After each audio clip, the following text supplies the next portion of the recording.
Welcome back to Alliance Tournament 17 Grand Finals with round 2 of Hydra Reloaded versus V0LTA, and we got ourselves a brawl with Volta bringing Heavy Assault Missile Launcher Nighthawks, Heavy Assault Missile Launcher Lokis, a bunch of little Spipples, and I'm not sure how well that's going to fare versus what Hydra bought. Baza, what do you think?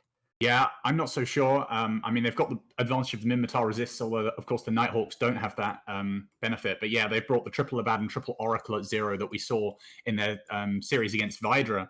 Not a couple, however long ago it was. I've lost track of time, an hour or so ago, whenever it was. Anyway, the match is getting underway. And obviously, these Abaddons and Oracles are just going to try and charge in and close range as much as they can, supported by these Pontifexes and Malas. That's what I would imagine is going to happen. But actually, the Abaddons are staying close. I mean, these are all ham Nighthawks and ham Lokis, so maybe they feel they don't need to burn and they don't want to ruin their tracking, whereas the Lokis need to close range a little bit. Ham Nighthawks only have sort of 20 kilometers range maximum. Starfleet Commander and the Nighthawk already taking huge chunks. They've said, well, Nighthawks have pretty bad resists against lasers, pretty much the worst they can possibly be, so they're just melting through them, and Starfleet Commander's going to go down here, and he does, he goes straight down. They do trade it for an Oracle, and I mean, you can't really expect these Oracles to last all that long. The Abaddons did not move whatsoever, but, they just got pushed straight past. All of these webs made the Oracles not able to kite, and Curzon is down, and Control Freak's taking lots of damage, but, we're seeing almost one-to-one DPS trades here. At the end of the day, I think that these Nighthawks are probably going to go down at the same time as the Oracles, so will 3 Lokis and the Svipples beat the Abaddons as the third Oracle goes down and Control Freak drops pretty much at the same time? I think this is advantageous for Volta here. I think they have the web still from the Lokis. They can deal with small stuff as they are starting to work on the Inquisitor of Atrophy. But, I mean, once they do that, the Abaddons, they can sort of pin them down and get under their guns. The Svipples with, no applications. If it's just the Abaddons, they've got no application to help hit these Svipples and Lokis so they can get up close and get under the guns. But they are actually working on the Abaddon of Dexter at the same time as well here.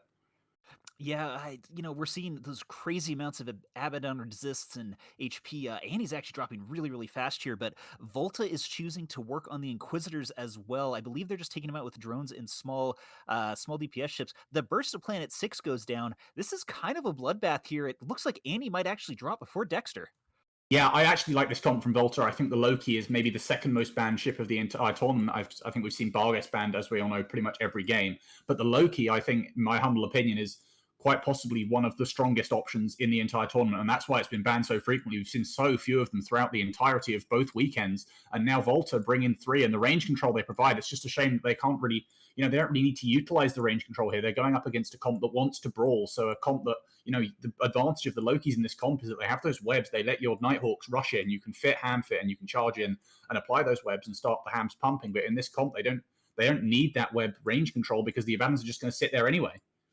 Yeah, I think they just kind of got countered again here. I mean, these Abaddons, they just do so much DPS. Like, we're talking like 1400 DPS. Yes, Lokis do have good native resist versus shield, but it doesn't really matter when you're taking that much damage. And TikTok is kind of the last main DPS. Obviously, there still is 2 Svipples, but, somehow General Hungary lives. Dexter seems to live. This is wild. Like, Hydra's about to be up 2-0 already. Yeah, and Volta here are going to have their backs against the wall. This is an insurmountable task here. I mean, almost insurmountable. I hope. I don't want this to be a 3-0.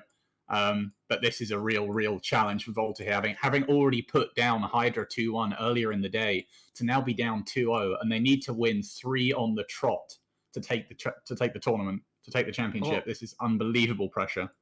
Not only that, I don't think Hydra's really shown anything. Like, we saw a weird Minmatar rush that, earlier today. Maybe they're going to bring that back, but, like, so far it's like, okay, they can't use Abaddons again. Well, why would they need to? Like, look at this. This is just disgusting amounts of DPS. Totally hard counter the Nighthawks. Hydra's looking ridiculously strong right here. We do have at least 1, hopefully 3 more games, but 3 minutes, 30 seconds, back to the studio.